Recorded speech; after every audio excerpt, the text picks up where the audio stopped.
اعوذ باللہ من الشیطان الرجیم، بسم اللہ الرحمن الرحیم۔ آپ سب دیکھ رہے ہیں قاری عمیر صدیقی یوٹیوب چینل کو سبسکرائب کر دیجیے گا انشاءاللہ تبارک و تعالی۔ آج کے ہم ویڈیو میں سنیں گے سورہ قاف کا تعارف، اور سورہ قاف کا نام کے حوالے سے سماعت فرمائیں گے۔ سورہ قاف کا موضوع کیا ہے، اس کا زمانہ نزول کیا ہے، وہ انشاءاللہ تبارک و تعالی سماعت فرمائیں گے۔ ساتھ ساتھ انشاءاللہ تبارک و تعالی سورہ قاف کی فضیلت اور سورہ قاف کی نشر کی فضیلت، اور آخر میں انشاءاللہ 10 رمضان المبارک کے حوالے سے میں ایک ایسا عمل بتاؤں گا کہ جس کے عمل کرنے سے آپ یہاں تو کامیاب ہو جائیں گے دنیا میں، انشاءاللہ روز محشر آخرت کے دن جو انشاءاللہ تبارک و تعالی جو سب سے بڑا دن ہے آخرت کا، اس دن انشاءاللہ تبارک و تعالی آپ کی کامیابی یقینی ہے۔ لہذا آپ سے گزارش ہے کہ ویڈیو کو آخر تک لازمی سماعت فرمائیے گا۔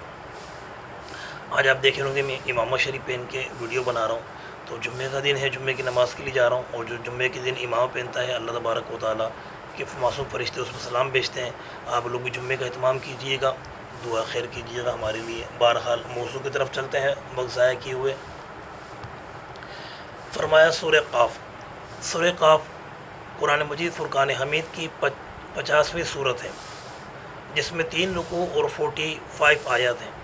اگر اس کے دور کی بات کی جائے تو مکے میں نازل ہوئی مکی صورت ہے اور 26ویں پارے میں ہے۔ اگر اس کے نام کی بات کی جائے تو اس کے شروع میں جو قاف ہے، قاف اس کا نام اخذ کیا گیا ہے۔ ابھی جو قاف ہے یا الف لام میم ہے، حامیم ہے، حامیم عین سین قاف ہے، یہ حروف مقطعات کہلاتے ہیں۔ یہ حروف مقطعات کی بڑی فضیلت ہے، اگر کوئی اس کو پڑھے یا اپنے گھر میں لگائے تو اللہ تبارک و تعالیٰ اس کے گھر میں روزیاں برکت دیتا ہے۔ یہ وہ حروف مقطعات ہیں جس کے معنی اللہ اور اس کے اللہ کے رسول، اللہ کے حکم سے اللہ کیا تھا، اس کی وجہ سے اس کے پیارے حبیب صلی اللہ تعالیٰ علیہ وآلہ وسلم جانتے ہیں، اور اس کی بہت فضیلت ہے۔ یہاں تک کہ جبریل امین علیہ السلام بھی یہ صورتوں کو جب لے کر آتے تھے تو اس کے جب معنی آپ پڑھتے تھے قاف، تو حضور فرماتے تھے مجھے معلوم ہو گیا کیا ہے معنی اس کے۔ تو جبریل امین کو بھی اس کے معنی اور مطالب معلوم ہوئی حروف مقطعات، اور روزی کے لیے اکثر جو ہے کیا نام ہے لوگ گھر میں نقش لگاتے ہیں، اور بہت برکت والی چیز ہے یہ۔ فرمایا اس کے اگر زمانے کی بات کی جائے تو اس کا زمانہ نبوت کا 3را سال ہے، اور یہ وہ دور ہے کہ جس دور میں کفار مکہ کی طرف سے آپ صلی اللہ تعالیٰ علیہ وآلہ وسلم پر مخالفت کی اچھی خاصی شدت اختیار کر چکی تھی ان لوگوں کی مخالفت، مگر ابھی ظلم و ستم کا آغاز نہیں ہوا تھا، اس وقت یہ صورت نازل ہوئی۔ اس صورت کی اہمیت یہ ہے کہ اس صورت میں کو آپ صلی اللہ تعالیٰ علیہ وآلہ وسلم کے پڑوس میں ایک خاتون رہتی تھی، ام حشام بنت حارثہ۔ وہ فرماتی ہیں کہ مجھے حضور صلی اللہ تعالیٰ علیہ وآلہ وسلم اکثر فجر کی نماز میں، عیدین کی نماز میں، جمعے کی نماز میں صورت کی تلاوت کیا کرتے تھے کثرت کے ساتھ، تو میں نے سن کے یاد کر لی۔ تو اس سے یہ بھی معلوم چلا اس کی اہمیت بہت ہے۔ سرکار دو عالم صلی اللہ تعالیٰ علیہ وآلہ وسلم اس صورت کی تلاوت کثرت سے فرمایا کرتے تھے۔ ہمیں بھی چاہیے، آپ کو بھی چاہیے صورت کی تلاوت کثرت سے کریں۔ اگر آپ کریں گے تو انشاءاللہ کا کمنٹس لازمی کیجیے گا، مجھے معلوم چلے گا کہ آپ لوگوں نے سنا بھی ہے اور عمل بھی کیا ہے۔ اور اس صورت میں جو موضوع ہے وہ موضوع خاص طور پہ ایک موضوع ہے، وہ یہ ہے آخرت کا۔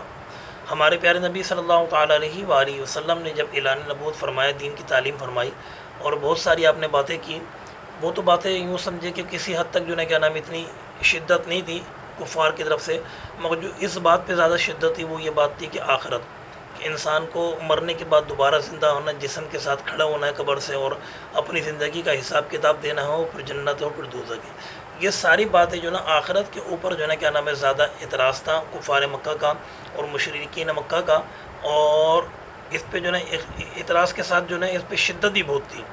اس بات پہ کرنے کے بعد جو ہے حضور صلی اللہ تعالیٰ علیہ وآلہ وسلم پر جو ہے کیا نام ہے ظلم و ستم بھی ڈھائے گئے۔ تو اسی کا جواب دیتے ہوئے اللہ تبارک و تعالیٰ نے ارشاد فرمایا کہ جس طرح میں نے تم خود پیدا نہیں ہوئے، میں نے تمہیں پیدا کیے، اسی طرح تم خود قبر سے نہیں اٹھو گے، بلکہ ایک دن ایسا آئے گا کہ تم سب نے جو ہے کیا نام ہے اپنی اپنی قبر سے اٹھ کے اور اپنے زندگی کا جو تم نے دنیا میں کیا ہے اس کا حساب و کتاب دینا ہوگا۔ تو آخرت کا موضوع خاص طور پہ اس میں جو ہے کیا نام ہے بیان کیا گیا ہے۔ تو یہ سورہ قاف کا مختصر تعارف تھا۔ اب سورہ قاف کی فضیلت اور نقش کی طرف چلتے ہیں کہ سورہ قاف کی فضیلت اور نقش کیا ہے، نقش کی برکت ہے۔ فرمایا جو سورہ قاف کو 3 مرتبہ پڑھے گا، جو سورہ کاف کو 3 مرتبہ پڑھے گا اللہ تبارک و تعالیٰ، اور اس کی آنکھوں کی روشنی کم ہے، آنکھوں کی کوئی بیماری ہے تو اللہ تبارک و تعالیٰ اس صورت کی برکت سے اس کی جو ہے کیا نام ہے وہ بیماری کو ختم فرما دے گا۔ نقش کی اس کی برکت یہ فرمایا کہ اگر کوئی اس صورت کے کاف کا نقش بنا کر اپنے پاس رکھ لے گا تو اس کے دشمن سارے مغلوب ہو جائیں گے، اور دشمنوں پہ وہ زبر ہو جائے گا، اور اس کے دشمن سارے زہر ہو جائیں گے۔ اگر آپ میں سے کسی نے سورہ قاف کا نقش بنانا ہے تو ڈسکرپشن میں اپنا نمبر شیئر کروں گا، آپ لوگ رابطہ فرما لیجیے گا۔ اب میں انشاءاللہ تبارک و تعالیٰ آپ لوگوں کو 10 رمضان المبارک کے حوالے سے عمل بتانے لگا ہوں، ایک ایسا عمل کہ جس کے کرنے سے انشاءاللہ تبارک و تعالیٰ آپ دنیا میں تو کامیاب ہو جائیں گے، آخرت میں بھی انشاءاللہ تبارک و تعالیٰ آپ کامیاب ہو جائیں گے۔ عمل آپ نے کیا کرنا ہے، 10 رمضان کو بھی کرنا ہے، اور زندگی بھر اگر ہو سکتے تو روزانہ اس کو عمل کو کریں۔ آپ جب سوئیں تو سوتے وقت آپ نے سبحان اللہ کم سے کم 40 مرتبہ پڑھنی ہے، یہ 21 مرتبہ پڑھ لیں، یہ 11 مرتبہ پڑھ لیں، اور جب آپ سو جائیں تو جب صبح آپ اٹھیں تو صبح اٹھنے کے بعد بھی آپ نے سبحان اللہ آپ نے 11 مرتبہ پڑھ لیں، 21 مرتبہ پڑھ لیں، 40 مرتبہ پڑھ لیں۔ انشاءاللہ تبارک و تعالیٰ جب آپ اللہ تبارک و تعالیٰ کی حمد و ثنا کرتے ہوئے سوئیں گے اور اللہ تبارک و تعالیٰ کی حمد و ثنا کرتے ہوئے اٹھیں گے تو آپ کی زندگی میں خوشیاں بھی آئیں گی۔ اور دوسرا اس کا فائدہ یہ ہوگا جب انسان کو اپنی قبر میں جانے کے بعد جب محشر کے میدان کے لیے اٹھنا ہے حساب کتاب دینے کے لیے، تو انسان کی اگر عادت ہوگی اللہ کی حمد و ثنا کرتے ہوئے سونے کی اور اٹھنے کی، تو انشاءاللہ تبارک و تعالیٰ قبر سے بھی اٹھتے ہوئے اللہ تبارک و تعالیٰ کی حمد و ثنا کرتے ہوئے اٹھیں گے، اور جو اللہ کی حمد و ثنا کرے گا انشاءاللہ تبارک و تعالیٰ وہ اس دن کامیاب اور کامران ہو جائے گا۔